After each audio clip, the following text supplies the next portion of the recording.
Hello, my name is Elaine Eden and I'm the Sacred Seed intern at Bastyr University.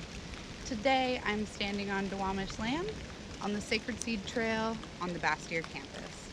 And today I want to talk about Douglas fir, or Pseudotsuga menziesii, in all of its glory.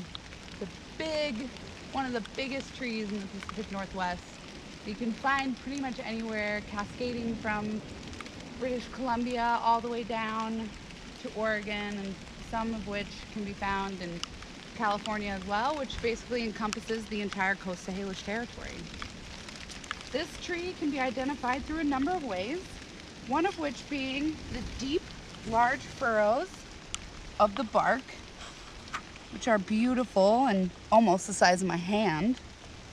Another way you can identify this tree, is because it only has branches on the top parts of the tree. And so as the tree grows, it slowly begins to drop its branches. One time we see it dropping its branches is during winter storms. And the reason why it does that is so it can conserve energy and make sure it's the healthiest tree possible. Other ways to identify this tree is through the needles. And so needles are really interesting and specific to evergreen trees because they are modified leaves. And so that means that, like flowering plants that have leaves on them, they also help the tree breathe and produce nutrients through photosynthesis. And so for the Douglas fir in specific, the needles are in a bottle brush shape. And so you can see the needles are all the way around the stem. And another way you can identify this tree is through the cones, which I found a perfect cone right here to show you. And so this cone has beautiful little things that kind of look like, I'll give you a minute, what does that look like to you? That, in fact, looks like little mouse butts. And so these mouse butts are a signifier of the cones and have a really beautiful Coast Salish story.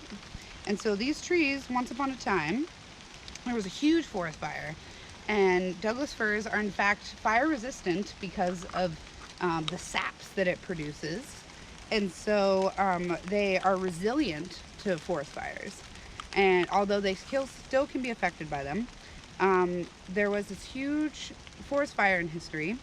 And all the little critters in the forest were trying to find a place to hide away from the fire. And Douglas fir, being the loving, caring tree that it is, said, "Come to me, little forest creatures, I will protect you from the fire." And so this cone signifies that story and shows all the little mouse butts hiding inside the cone away from the fire as the Douglas fir protected it. And so another really powerful thing about this tree is that this tree, like every other plant around us, is full of medicine. Medicine for the forest and medicine for us.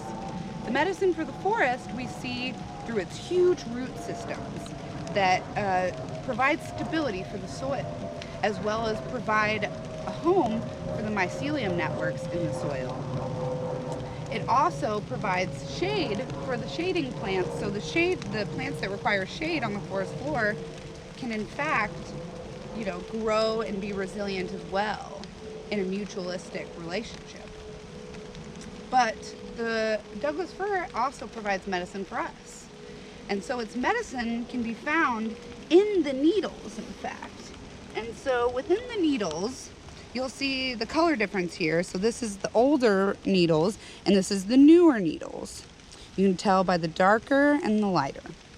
And so in all the needles, but especially in the newer growth, the needles contain vitamin C.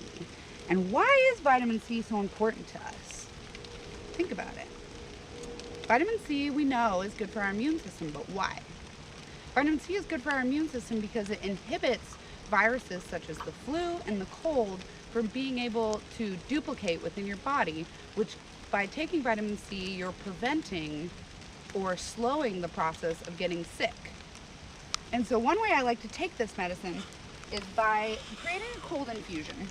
So I'll take a jar and I'll fill it with fresh needles. So there's a couple stems in there, but it's pretty easy.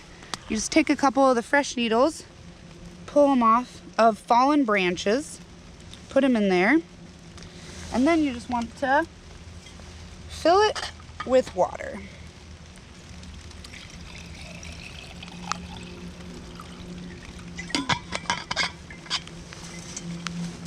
And then put the lid on, give it a nice shake, give it a nice hug, tell it how much you love it, how pretty it is, sing it a song if you want to, show it all the love, because that medicine that you are helping to create with the Douglas fir, you are putting into your body, and so you want that medicine to be full of love and joy, just like everything we want in our lives.